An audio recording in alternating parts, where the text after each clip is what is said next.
ప్రపంచ దేశాలు ఏమనుకున్నా సరే ఇది మాత్రం అక్షరాల నిజం. ఉత్తమమైన ఆహారం ఎక్కడ దొరుకుతుందని అడిగితే ఫ్రాన్స్ లోనే అని చెప్పచ్చు. ఫ్రాన్స్ లో ఎక్కడ అంటే ప్యారిస్ లోనే, అందులో ముఖ్యంగా గూస్తో రెస్టారెంట్ లోనే.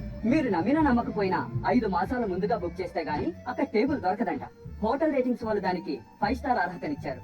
ఇంకో ఆసక్తికరమైన విషయం ఏమిటంటే గూస్తో రాసిన ఎవరైనా వంట చేయొచ్చనే పుస్తకం ప్రఖ్యాతి చెందడమే కాక ఎక్కువగా కూడా అమ్ముడుపోవడం విశేషం.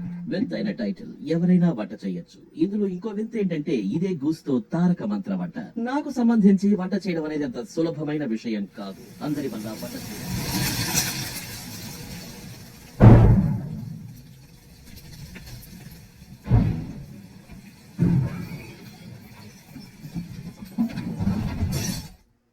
ఇది ఎవరా అని చూస్తున్నారా?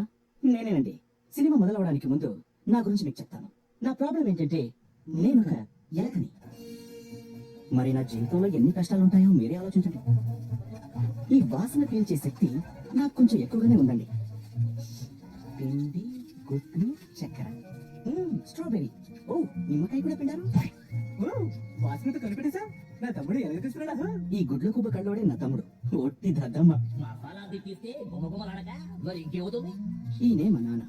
ఈయన ఏ విషయానికి పనికిరాడు, కానీ వీరే మా గుంపుకి నాయకుడు. నా వాసన పీల్చే శక్తి వల్లే మా నాన్ననే కాపాడగలిగాను. అది తినకండి.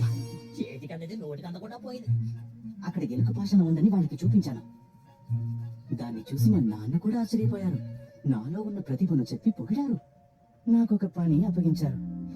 బాగుంది బాగుంది. చూసారుగా, చెక్ పోస్ట్ లో ఉండే సెక్యూరిటీలో అయిపోయాను. సాయంత్రం రేపటి కొంచుకుంటే పాడైపోతుంది. ఈ రోజే తినేసాయి. ఇక్కడ ఏమైనా దూరబొమ్మలాట జరుగుతుందా? చూస్తూ నిలబడిపోయా. వెళ్ళ వెళ్ళ, మిగతా వాళ్ళు రావద్దు. మా నాన్నకి కన్ను విన్ను కాండం లేదు. కాండ్రోళ్ళ పేరు నిలబెట్టావులే. పోయి మంచి కార్యాన్ని కొనుక్కున్న బెట్ట. మంచి కార్యమా? మన దొంగలు నాన్న. ఇంకా చెప్పాలంటే మనం దేన్ని దోచుకుంటున్నాం తెలుసా? చెత్తని. ఎవరికి పరికరాన్ని తీస్తే దొంగతనం అవుద్ది. ఎవరికి పనికిరాందైతే ఎందుకు దొంగలించాలి? నలుగురికి మంచి జరిగేటప్పుడు ఏం చేసినా తప్పలేదు. నీతి, న్యాయం, ధర్మం ఇవే నాకు ముఖ్యం. దోచుకుని తినడానికి నేను ఒప్పుకోను. కానీ మా నాన్నున్నాడే, కోటి విద్యలు కూటి కొరికే అన్నారు. ఉన్నది ఉన్నట్టుగా తొందరగా లాగించి పడుకోవాలి కానీ ఇదేది కావాలి ఎట్ట అవుతాయి. సరే మీ దానికే వస్తాం. మనం దోచుకునే తినాలి అంటే కిచెన్ నుంచి మంచి ఆహారం దోచుకోవచ్చా? ఇలా చూడు బిడ్డ, నీకో మాట చెప్పాలి. నువ్వు పిల్లుల్ని నమ్ముకాలి, మనుషులు నమ్మకు. వాళ్ళని పాల